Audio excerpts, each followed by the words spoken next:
Hello, Eric, and to everybody who's watching, and I just wanted to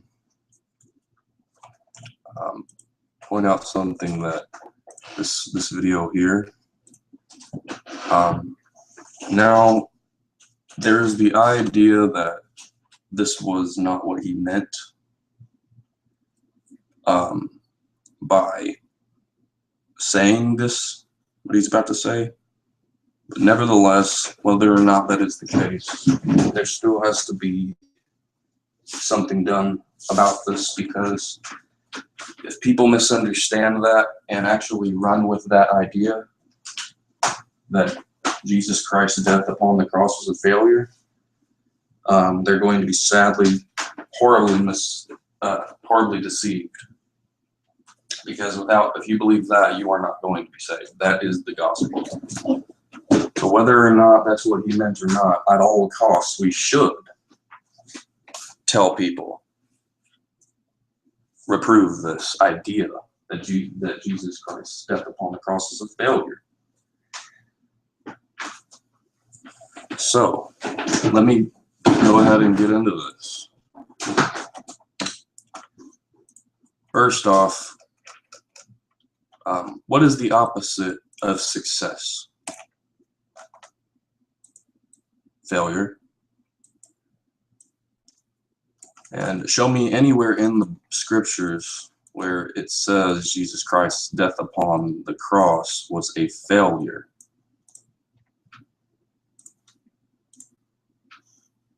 To remember.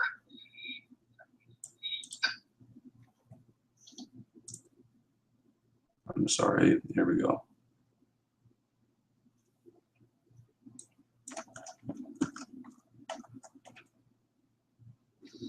And if at times our efforts and works seem to fail and not produce fruit, we need to remember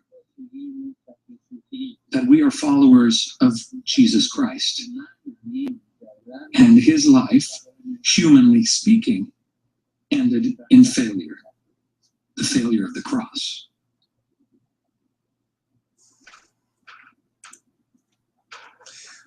So, like I said, there's the idea that he didn't just want what he meant. We can kind of understand that, but the point is, I don't think that he should have used that example, and this is too risky to have people believe that this is the case, even if he didn't mean for that, even if he did not mean for it to come out that way.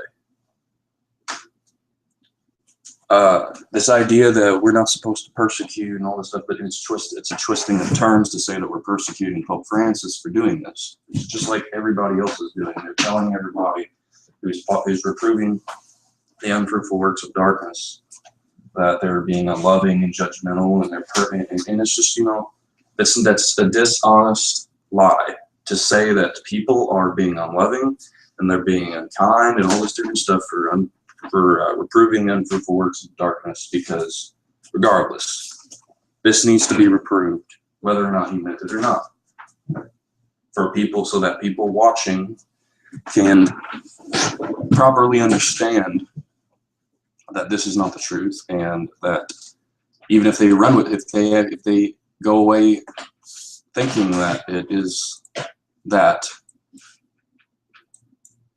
which he meant, if he actually meant that, even if he didn't mean it, you can't have people walking away believing that. So anyway, show me anywhere in the scriptures where it says Jesus Christ's death upon the cross was a failure. You will not find it. Now I'm going to go into the scriptures and show you some things. I'm going to show you Luke 12:50.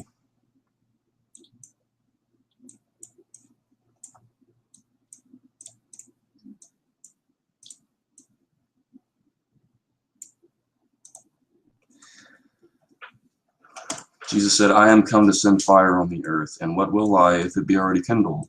but I have a baptism to be baptized with, and how am I straitened till it be accomplished? Now, the word accomplished here in Greek is teleo. Now let's take a look at what teleo means. Here's the Greek word teleo. And to bring to a close, to finish, to end. And notice what it says down here, to complete. To complete. And if you look at what accomplish, the definition of this word is achieve or complete successfully. Successfully.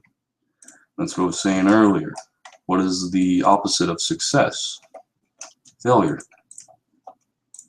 And so what I'm trying to say is, well, I'll go on here. Luke 18:33.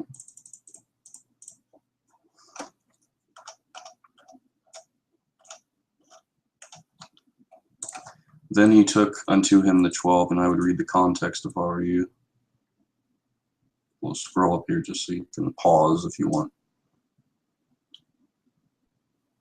Get some feel of what's before and after it. Luke 18:31.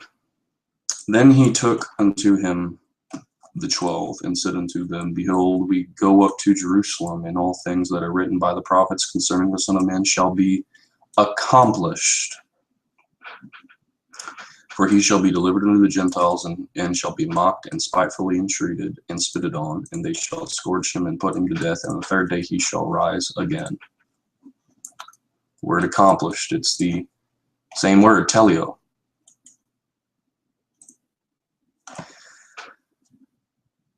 And again, it's accomplished. He accomplished these things. Luke 22, 37.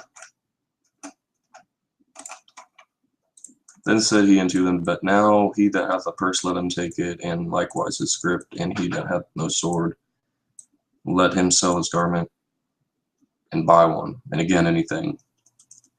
And you got to go, like, here's the context here.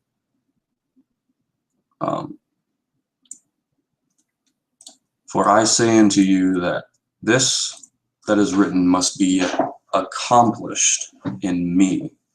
And he was reckoned among the transgressors, for the transgressors, for the things concerning me have an end.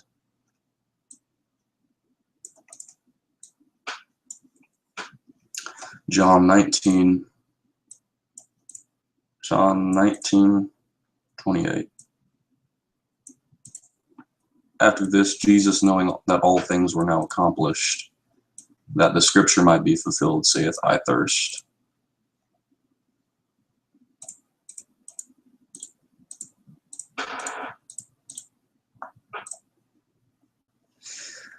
And again, and here we go to 19:30. Well, now there was a vessel full of vinegar, and they filled a sponge with vinegar, put it upon hyssop, and put it to his mouth. When Jesus therefore had received the vinegar, he said, It is finished. And he bowed his head and gave up the ghost. It is finished is the same Greek word.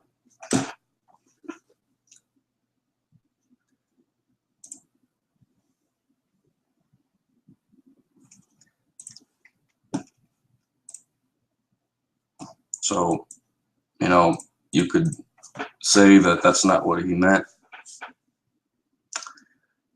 But, and, humanly speaking, he's saying humanly speaking. And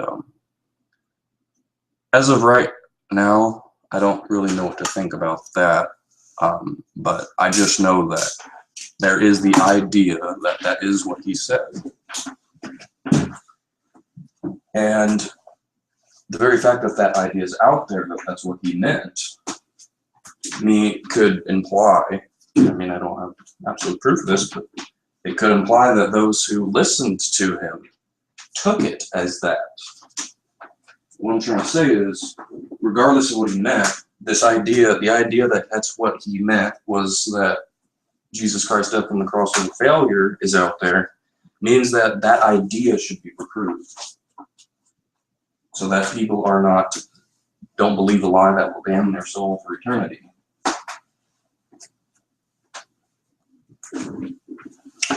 So anyway, I hope this that's just what it is. So this is Eric, and to anybody who's listening to this, God raised Jesus Christ was taken off the cross after he died. He shed his sinless blood and gave his life as a substitute for our sins.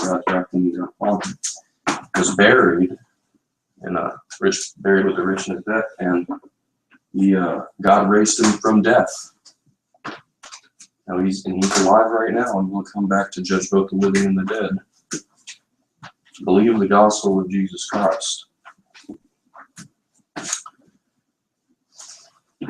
His death on that cross was an accomplishment. It was a success.